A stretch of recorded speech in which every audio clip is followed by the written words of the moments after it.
సీతారామయ్య గారు మీకేమవుతారమ్మా? వరుసకు బాబాయ్ అవుతారండి. ఆయన ఇప్పటి వరకు ఇక్కడే ఉన్నారు. ఉండండి, రచ్చబడ్డ దగ్గర ఉన్నారేమో, పిలుచుకొస్తాను. మీ పేరేంటమ్మా? ప్రభావతి. వైజాగ్ నుంచి వచ్చానని చెప్పండి. ఓ మీరా? మీ గురించి సీతారామయ్య గారు సుజాతమ్మ ఎప్పుడు చెప్తుంటారమ్మా.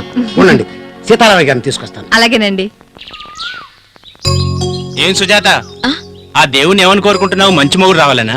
కాదు మావయ్య, తాతయ్య ఆరోగ్యం బాగుండాలని. సరే సర్లే, ఇద్దరు బాగానే సరిపోయారు. నీ గురించి ఆయన గురించి నువ్వు ఎప్పుడూ తలుచుకుంటూనే ఉంటారు. మరి నాకు అమ్మైనా నాన్నైనా తాతయ్యే కదా మావయ్య.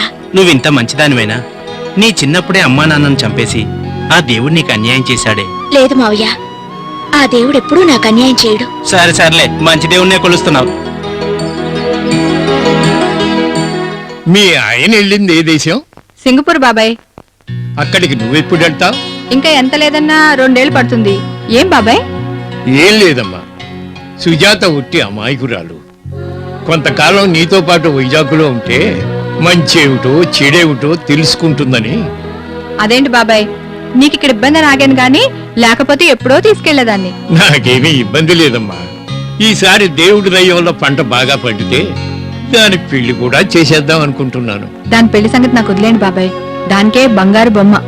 కట్నం తీసుకోకుండా పెళ్లి చేసుకునే వాళ్ళు బోల్డ్ మంది దొరుకుతారు. సుజాత ఏంటి బాబాయ్ ఇంకా రాలేదు? అమ్మా, సుజాత నీతో ఉంటే నీకేమీ ఇబ్బంది లేదుగా. అదేంటి బాబాయ్ అలా అంటావు? పెళ్లికి ముందు జబ్బు చేసి సంవత్సరం పాటు మంచంలో పడుంటే అదే కదా నా పనులన్నీ చేసి పెట్టింది. అంతెందుకు, వీడు పుట్టినప్పుడు రాత్రింపవలు మేల్కుని చూసుకునేది. దానికి నేను ఎంత చేసినా తక్కువే బాబాయ్.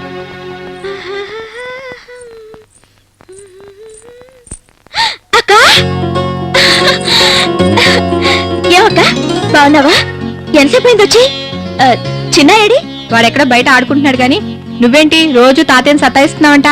మరే కరెక్ట్ టైంకి అన్నం తినకుండా ఎప్పుడు పొలం పొలం అంటూ అక్కడే ఉండి ఆ పని ఈ పని చేస్తున్నాడు. నువ్వే అడుగు. నా ఇష్టం వచ్చినట్టు ఉంటాను. నువ్వెవరే అడగడానికి?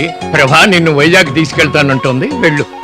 నేను వెళ్తే నీకు అన్నం స్నానానికి వేడి నీళ్లు ఎవరు పెడతారు? నా తంటాలు నేను పడతాను గాని ముందు నువ్వు బట్టలు సర్దుకో, తెల్లాడితే వెళ్ళాలి. నేను లేకపోయినా నువ్వు ఇంటి దగ్గరే ఉండి టైంకి భోజనం చేస్తానంటేనే నేను వెళ్తాను.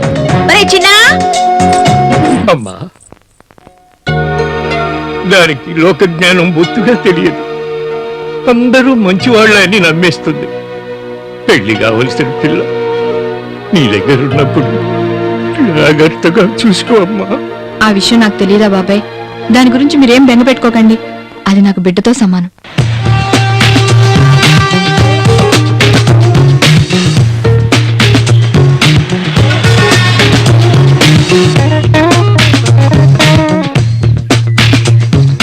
శివా, ఒరే శివా, లేవరా, నేను గుడికెళ్తున్నాను, తలుపేసుకో.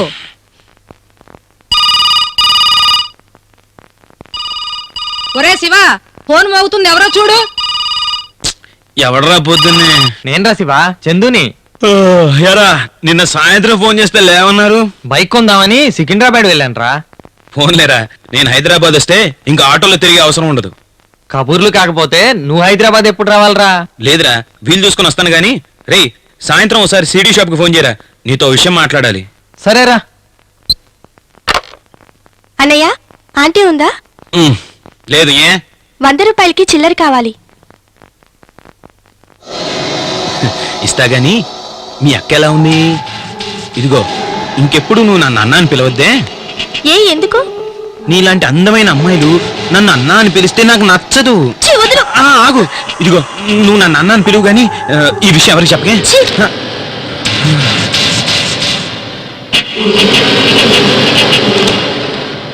చిల్లర కోసం మీ అక్క వచ్చుంటే బాగుండేదే. గ్యారంటీకి రేప్ చేసి పంపుండేవాడిని. అక్క, నువ్వు తీసుకురమ్మంది ఇదేనా? అదేంటే, కొంప తీసి దీన్ని ఇలాగే తీసుకొచ్చావా? ఏ షాపాడు కవర్ లాంటిదేమి ఇవ్వలేదా? ఇస్తానని చెప్పి ఇంతలో ఎవరో వచ్చి డబ్బులిస్తే దాన్ని లెక్క పెట్టుకుంటూ కూర్చున్నాడు. కోపం వచ్చి ఇలాగే తీసుకొచ్చా. అంటే దీని చేత్తో పట్టుకుని స్టైల్ గా ఊపుకుంటూ వచ్చావన్నమాట. దారిలో ఎవరు ఏమనలేదా? ఎవరో 2 మగాళ్ళు ఎదురుపడి నీకోసమా అని అడిగారు. కాదు, మా అక్క కోసమని అన్నా.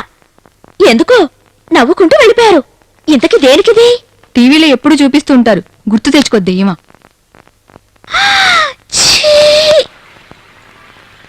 గురుజీ, డబ్బులు తీసుకో. ఇదిగోండి డబ్బులు. డబ్బా, నేను పద్మిని జాతి స్త్రీల దగ్గర డబ్బులు తీసుకోను. వెళ్ళు. సరే నీ కర్మ. హలో, నేను ఒడివేళ మాట్లాడుతున్నా, నువ్వు వండలేడా? ఆడితో నీకేం పని రబ్బా? సార్ బయటికి వెళ్ళారు, చెప్పండి సార్. ఏం లేదు, ఫ్యామిలీ టైప్ సీడీలో కొత్త ఏమన్నా వచ్చాయా? ఫ్యామిలీ టైప్ సీడీలు అంటే? అదేనయ్యా, రెడ్ లైట్ సీడీలు. రెడ్ లైట్ సీడీలు అంటే?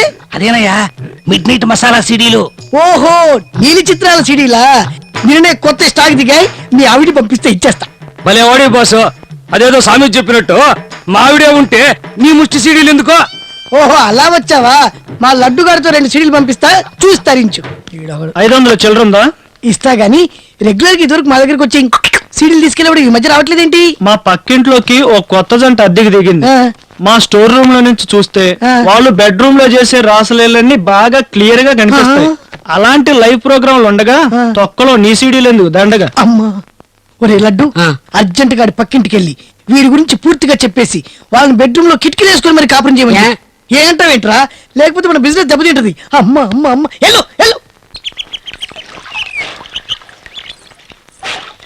అక్క, ఆ నాకు కూడా ఏదైనా పని చెప్పు. ఇంట్లో ఖాళీగా ఉండాలంటే బోర్ కొడుతుంది. వచ్చి ఇంకా నెల కూడా కాలేదు, అప్పుడే బోర్ కొడుతుందా? అవును, అయితే ఏం చేస్తావు చెప్పు. మన పక్కింటి సరళ తను పనిచేసే బట్టల షాప్ లో ఆ. సేల్స్ గర్ల్ గా నన్ను రమ్మంటోంది. మ్మ్. వెళ్ళనా అక్క? ఏంటి నువ్వు సేల్స్ గర్ల్ గానా? సర్లేవే, అక్కడికి వచ్చే కస్టమర్లకి ఏవో అబద్ధాలు చెప్పి బట్టలు అంటగట్టాలి. ఆ పని నువ్వెప్పుడు చేయాలి? చేత కాకపోతే నేర్చుకుంటానులే. ఇంట్లో తిని కూర్చోవడం అయితే నా వల్ల కాదు. నీకంత సరదాగా ఉంటే నాకు తెలిసిన వాళ్ళ షాప్ ఉంది, దాంట్లో జాయిన్ అవుదులే. Lift please. హలో, మీరు ఎటు వెళ్తున్నారు? మీరెక్కడికి వెళ్ళాలో చెప్పండి. కింగ్ జార్జ్ హాస్పిటల్కి వెళ్ళాలి. నేను అటే వెళ్తున్నాను, రండి. నేను కాదు, మా బాబాయ్.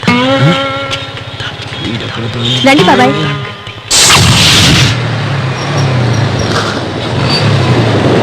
సార్ కొంచెం దిగండి సార్. అదేంటి బాబు, కింగ్ జార్జి ఆసుపత్రి కంటే ఇక్కడే దించేస్తున్నావు? అంటే కాసేపు ఇక్కడే నిలబడ్డారనుకోండి, ఎండ కళ్ళు తిరిగి పడిపోతారు, అప్పుడు డైరెక్ట్ గా అక్కడికే తీసుకెళ్తారు.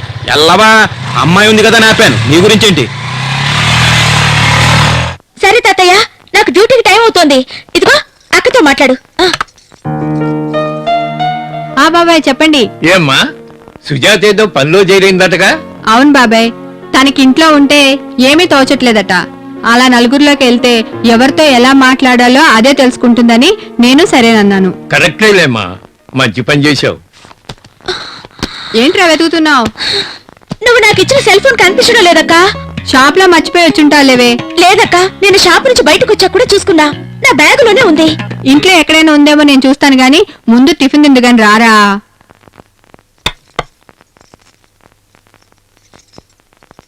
రింగ్ అవుతుంది కానీ ఎవరు తీయడం లేదక్కా. ఎందుకే అంత హైరాణ పడతావు? పోతే పోయిందిలే, వదిలేసాయి. చూడు, నేను వద్దంటే నువ్వే ఎప్పుడైనా లేట్ అయితే చెప్పడానుకుంటుందని నన్ను సెల్ ఫోన్ తీసుకెళ్ళమన్నావు.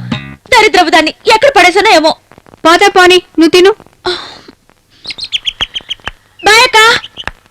ఏ సుజీ, ఏంటి అంత కంగారు? లంచ్ బాక్స్ తీసుకెళ్ళవా? ఆ సెల్ ఫోన్ ఎంత అవుతుందక్క? 1,00,000 రూపాయలు అవుతుంది. ఏం కొనిస్తావా? నోరు మూసుకుని దాని గురించి మర్చిపోవే. నీ పెళ్ళయ్యాక మీ ఆయనతో చెప్పి నాకో మంచి కెమెరా ఫోన్ కొనిద్దు గాని, ఓకేనా? ఏ సుజీ, ఆ సెల్ ఫోన్ గురించి ఆలోచిస్తూ లంచ్ చేయడం మర్చిపోయావు. లేదు లేక.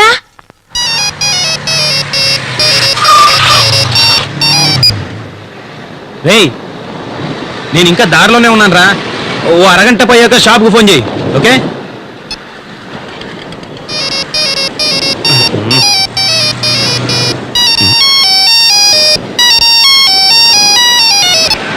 హలో హలో, ఆ సెల్ ఫోన్ నాదండి, నిన్న పోయింది. ఎవరు సార్ మీరు? నా పేరు శివ. మీరెక్కడున్నారో చెప్తారా సార్? నేనొచ్చి తీసుకుంటాను. నీ పేరేంటి? సుజాత అండి. ఏం చేస్తుంటావు? నేను sales girl sir, Bommana brothers లో. సరే, జగదాంబ సెంటర్ దగ్గర హాలీవుడ్ సీడీ షాప్ ఉంటుంది. సాయంత్రం 5 గంటలకు ఆ షాప్ లో ఉంటాను, అక్కడికి వచ్చి తీసుకో. Thank you sir. ఇక్కడ శివగారంటే ఎవరు? అది ఆయన బయటికి వెళ్ళారండి, విషయం ఏంటో నాకు చెప్పండి. నా సెల్ ఫోన్ ఆయనకి దొరికిందట, ఇక్కడికొచ్చి తీసుకోమన్నారు. ఓ, ఈ సెల్ ఫోన్ మీదేనా అండి? ఆ, ఇది మీకు ఇచ్చే 500 రూపాయలు తీసుకోమన్నారండి. 500 రూపాయలా? ఎందుకు? 5,000 రూపాయల సెల్ బయట వాళ్ళకి అమ్మకుండా మీకు ఇస్తున్నందుకు. శివగారు నాతో ఈ విషయం చెప్పలేదే. నాకు ఆ విషయం చాలా పర్సనల్ గా చెప్పారండి. త్వరగా ఇవ్వండి, అవతల బ్రాండ్ షాపులు బంద్ అవుతాయి. నా దగ్గర 500 లేవండి, 300 ఉన్నాయి. చాలండి, ఆ వర్కౌట్ అయింది. ఇవ్వండి, తొందరగా ఇవ్వండి. సుజాత గారు